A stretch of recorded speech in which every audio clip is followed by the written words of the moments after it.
There's nothing in the world quite like Rodeo Drive. I'm Bronwyn Cosgrave. Hello, and welcome to Rodeo Drive, the podcast. We are coming out of lockdown. Is it time to dump the sweatpants? I have stocked up on about 6 evening gowns. Today, 3 people tell us their pandemic dressing story and predict what we'll be wearing when we get back to the outside world. You'll hear from Beverly Hills realtor Rayni Williams. I am ready to dress. People are ready to step out. They're ready to dance. They're ready for events. They're just ready to go. And I am right there with them.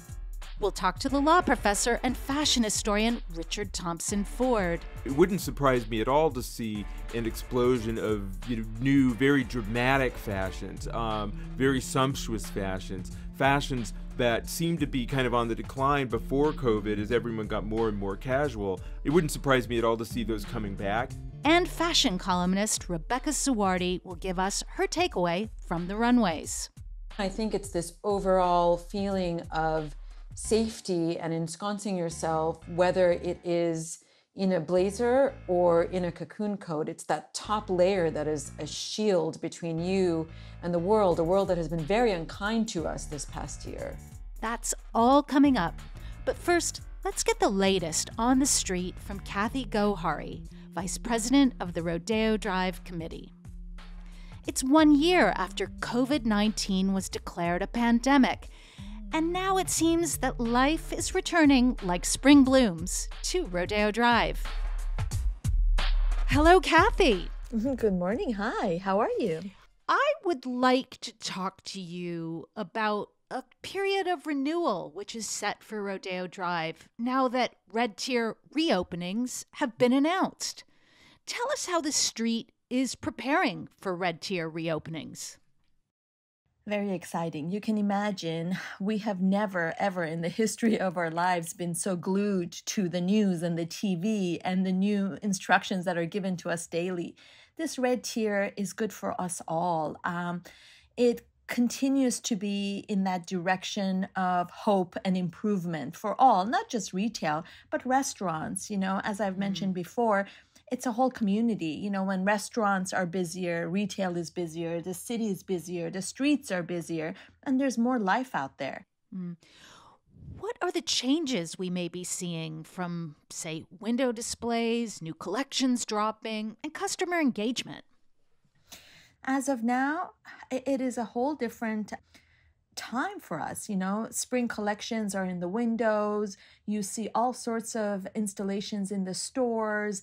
And pretty much everybody is trying to put the last year behind us and trying to do the new normal. Yeah, we're also seeing a sort of resurgence of the red carpet, with the Grammys, the Golden Globes, the Oscars are coming up. That surely will bring more energy to the street, too. Absolutely. You know that the stylists are up and down the street trying to find looks for their talent. So all of that creates energy. Just people being out there on the street is energy. More people are getting vaccinated. More people are feeling comfortable to come out and about, still safely, still wearing their masks. But they feel, I can't tell you how many phone calls I've had in the past week or so saying, we're coming out of the house for dinner for the first time in a year. So let's turn to the main topic of our episode, and that is the renewal of our wardrobe, which seems to be up ahead anyway because of the onset of spring. But we're talking about homeware or casuals and whether we'll still be flaunting this mode of dress in our vaccinated and post-pandemic world. What's your opinion? I think a bit of this homeware, or what we have made homeware to be in the past year, is absolutely going to stick around. We hear in the news all the time that many of the offices might never go back to the traditional office atmosphere that they had before. Many people have learned that they can work from their kitchen table just as well as they could in a cubicle in their offices. But at the same time, I think there are many of us, including me, that's bursting to dress up and coming up with new ways or new excuses to wear something new and something more than just my housewear. That's Kathy Gohari, Vice President of the Rodeo Drive Committee. As more and more people get vaccinated and start returning to something of a normal life, it's time to take stock of our wardrobe. After all, much of us spent the last year in sweatpants and running shoes, but not Rayni Williams. Well, I took a note from our dear friend Karl Lagerfeld,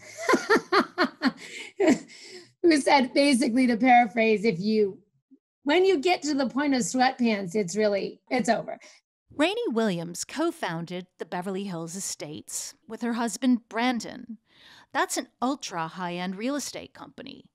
One of their 2020 sales, for example, was a Bel Air mansion.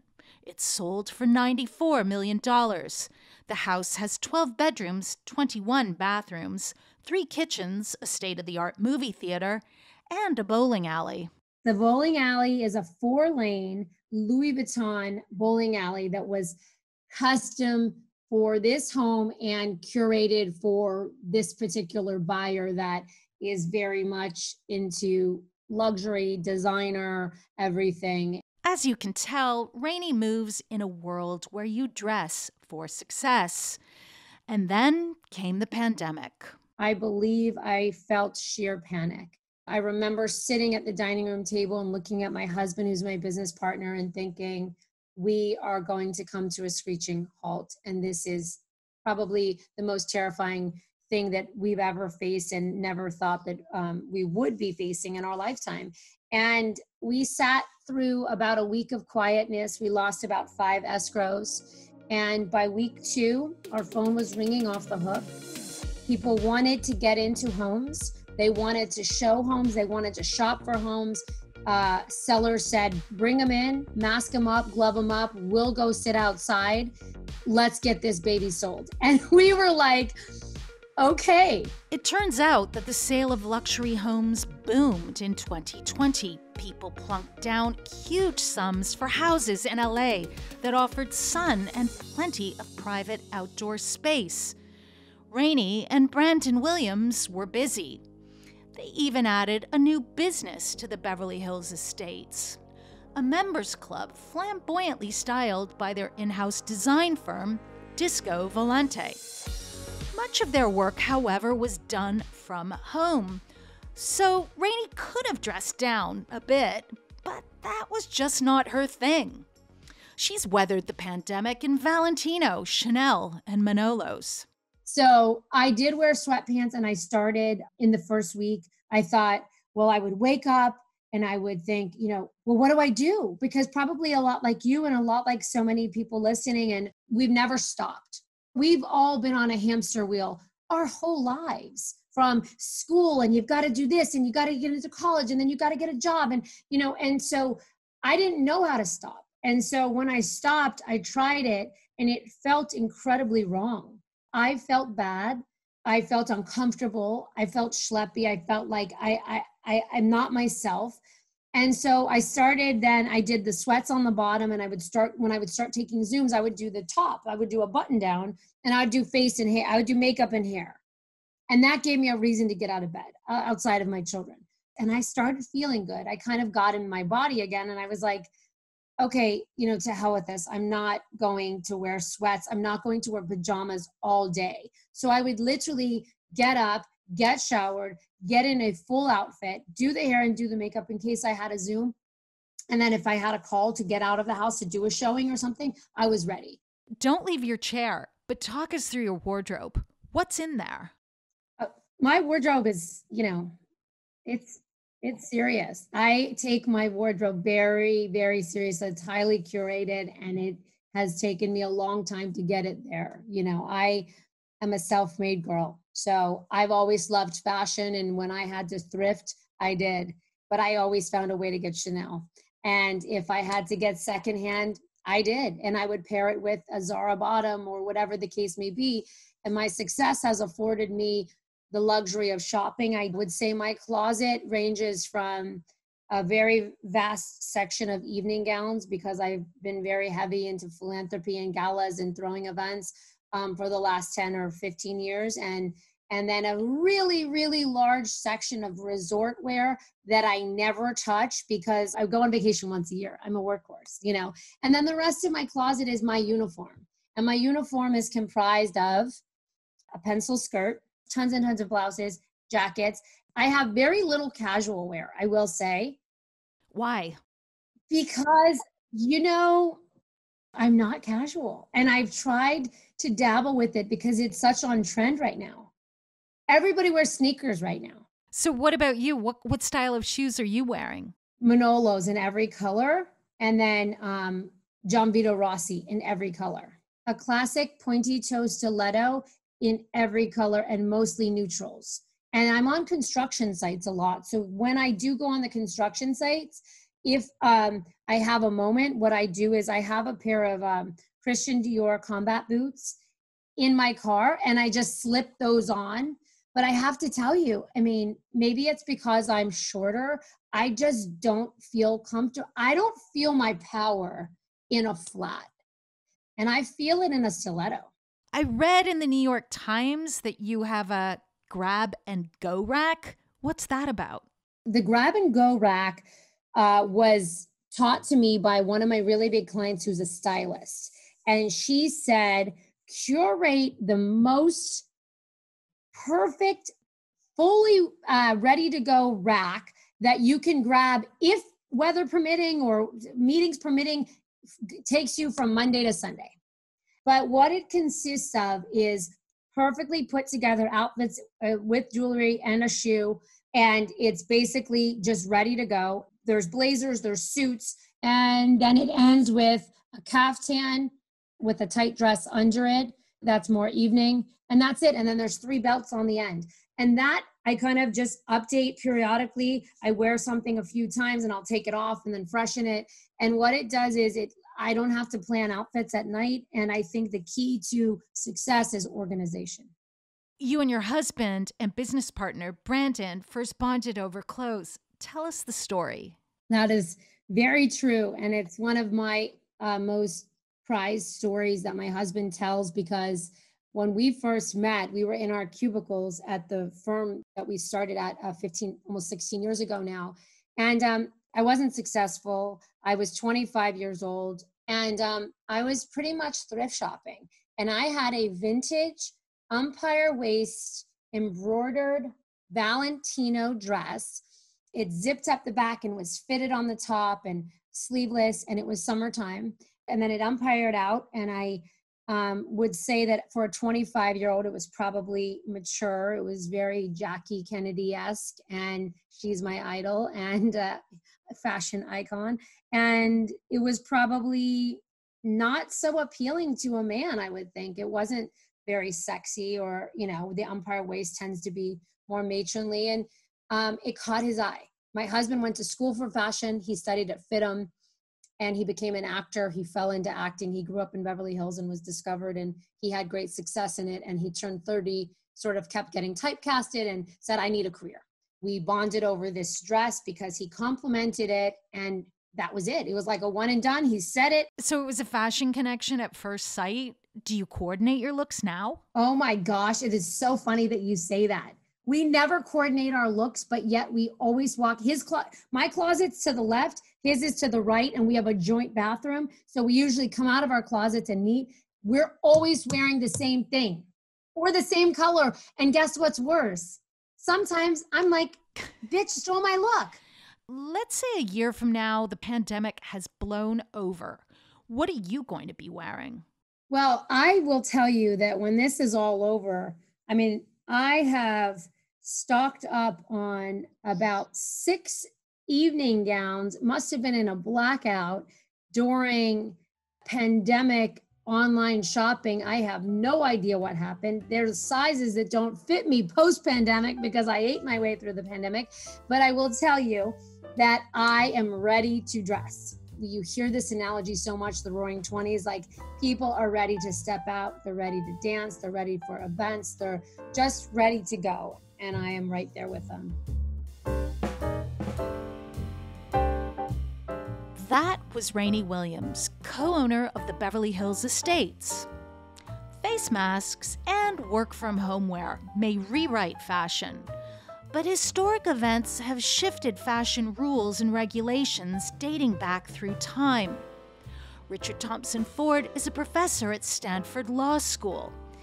He typically focuses on critical race theory and employment discrimination, but he's always been fascinated by fashion.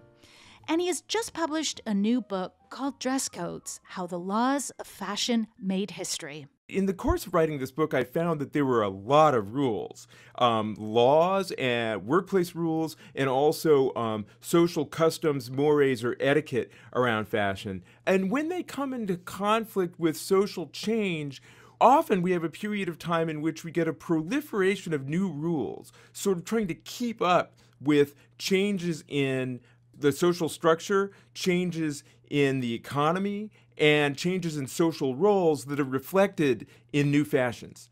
So, beyond masks, what are these laws of fashion?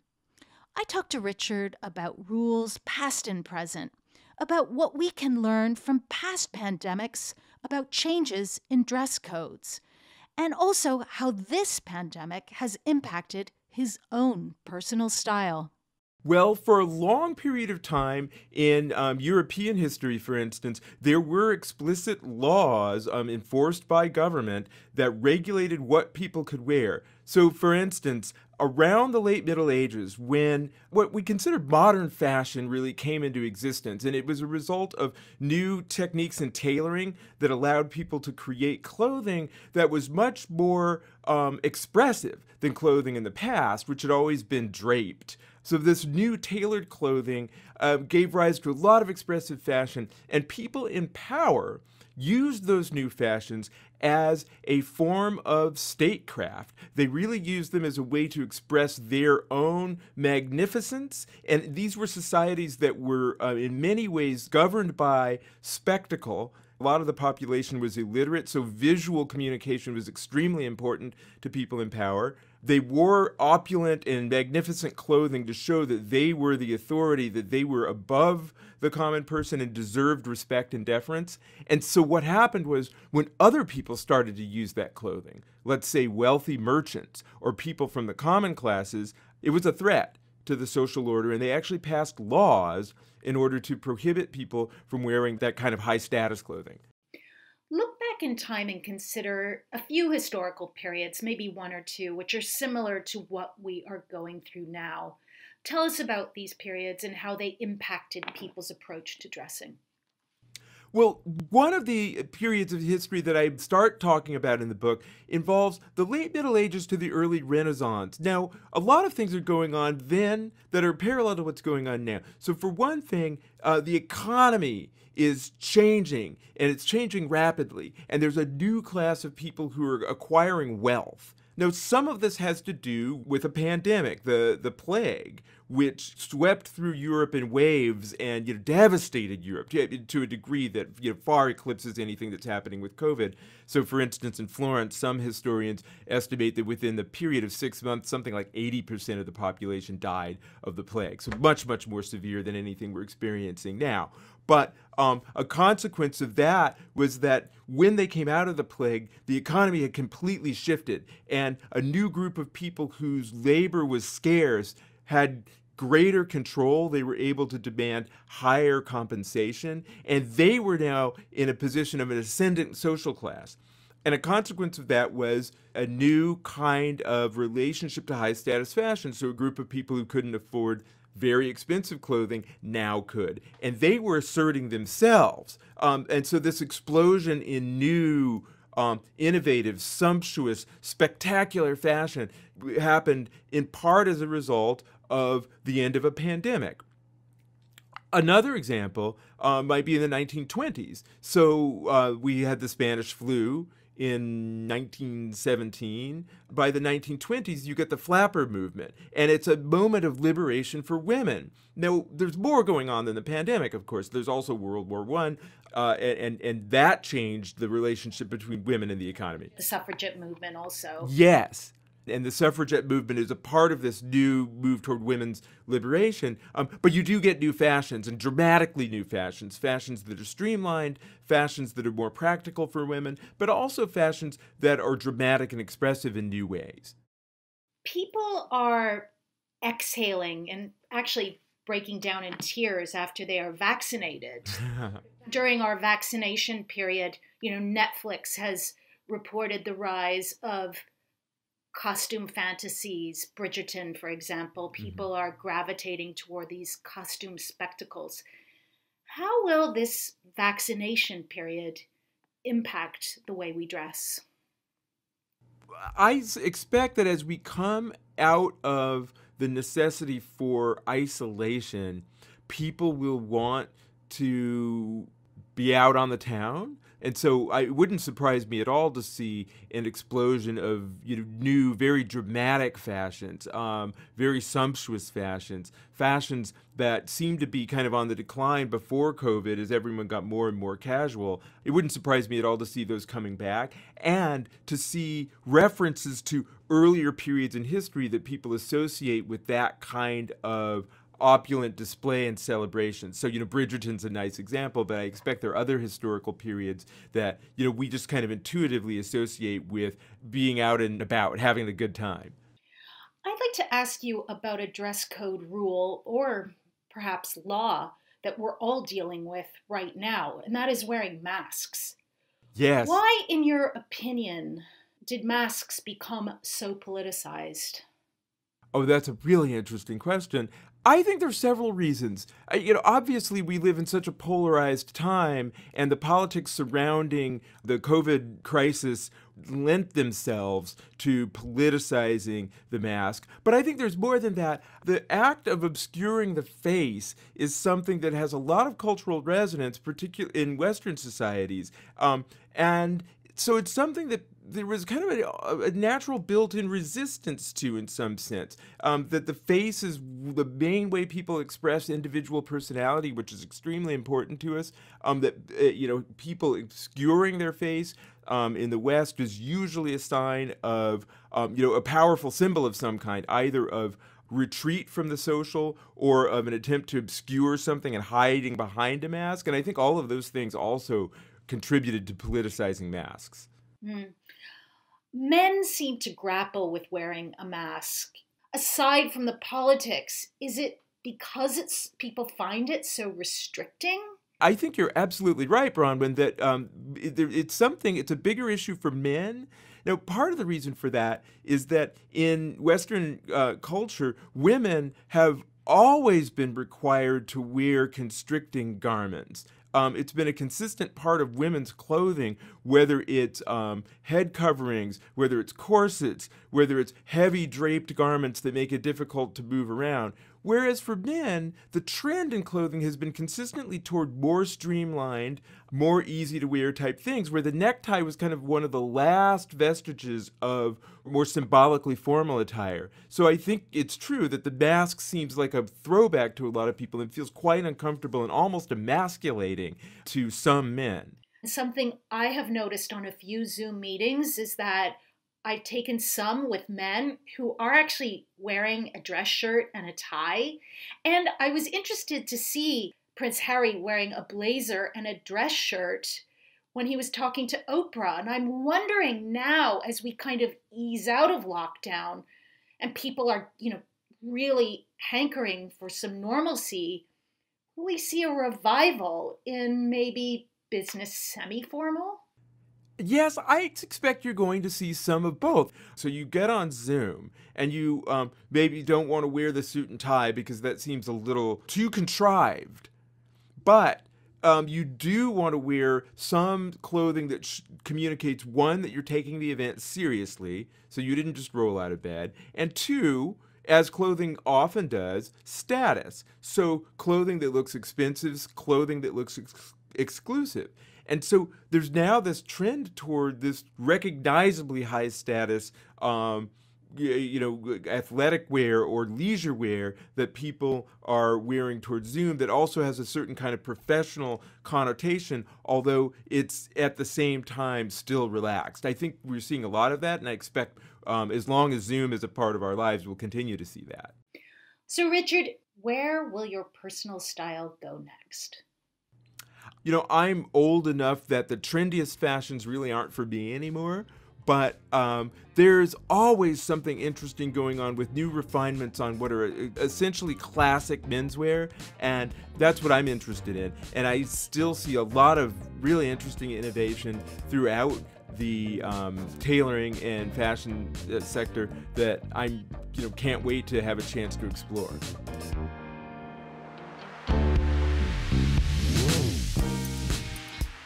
Richard Thompson Ford is the author of the new book, Dress Codes: How the Laws of Fashion Made History.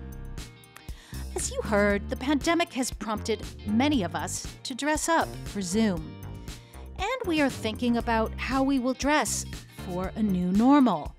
Meanwhile, Fashion Month has just presented the designer ready-to-wear collections for Autumn-Winter 2021. These collections are momentous because they're showing us what men and women might wear in our post-pandemic world. Here to help us make sense of it all is Rebecca Suhrawardi. She writes a fashion column for Forbes.com. We have tried to predict so much what will happen during this pandemic, and we've seem to be very much off the mark. I think what we're seeing, though, is an overall sense of dressing smartly and comfortably. We are seeing a lot more trousers and spacious sweaters. And there's definitely a good dose of black in a lot of the collections. Collections you wouldn't expect it from, like Versace and Chanel. You might expect it from a Rick Owens or a Comme des Garçons, but the amount of black is very noticeable. But there's also that hope and optimism that is shining through. We're seeing it through color.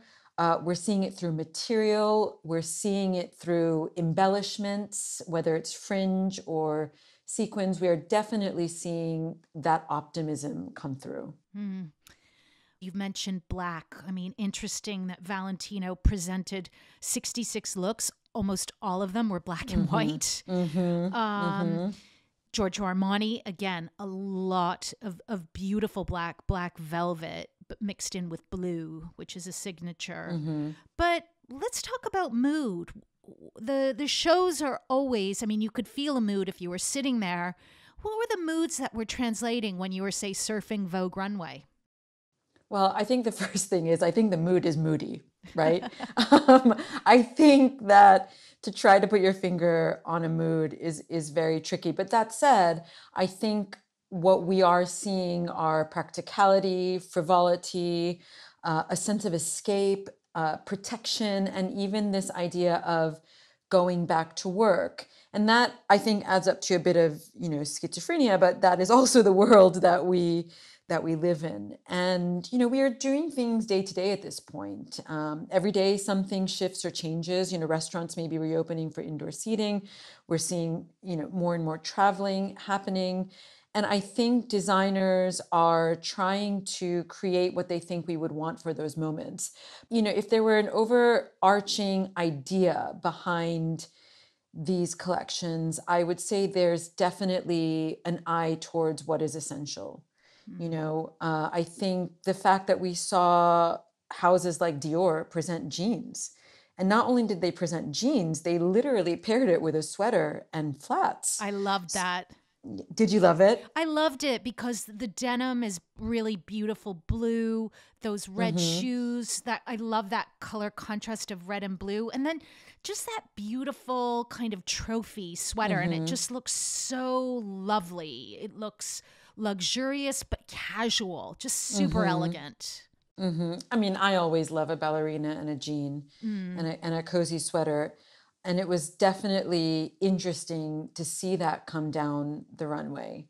But I think people also, if we were to apply a mood from the consumer perspective, I think that people want to feel normal again, and they want to feel like themselves again. Let's talk about the notion of back to work, and certainly a garment that signified that to me, which I saw in many collections from Etro and Versace for both men and women, because we're seeing clothes for men and women now presented in tandem. But I really noticed a return of the blazer or the jacket at Chanel. The jacket was done every which way. Did you notice that? Yes. And I think, I'm not sure, but for me, it feels like there's an overall sense of wanting to be safe and strong and protected and smart, right? I think the blazer also ties back to the cocoon coats that we're seeing. Every collection seemed to have an oversized coat. And again, I think it's this overall feeling of safety and ensconcing yourself, whether it is in a blazer or in a cocoon coat. It's that top layer that is a shield between you and the world, a world that has been very unkind to us this past year. Let's talk about footwear. Definitely something that really came over loud and clear. Dress shoe, I don't know, not so many. Boots. Boots were everywhere.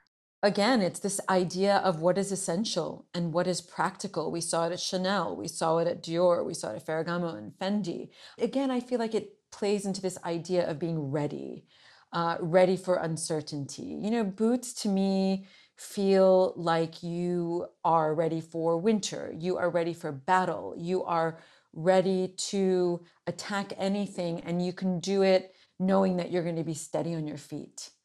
Come fall, what will you be wearing, Rebecca?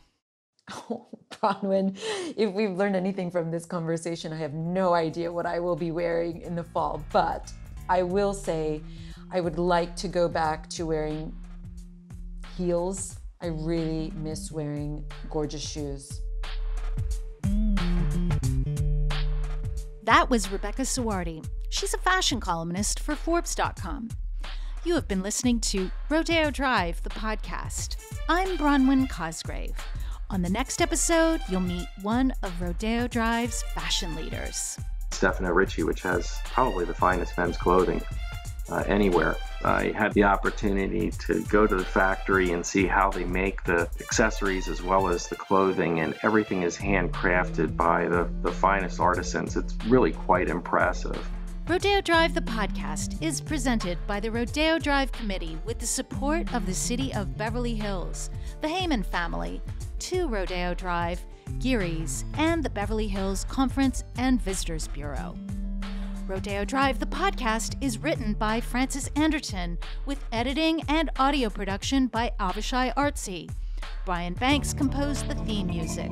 Livia Mandul and Callie McConnell are the production coordinators. The executive producer is Lynn Winter. Please rate, review, and subscribe to the show. Share it with your friends. Join us on Instagram at Rodeo Drive. See you on the street.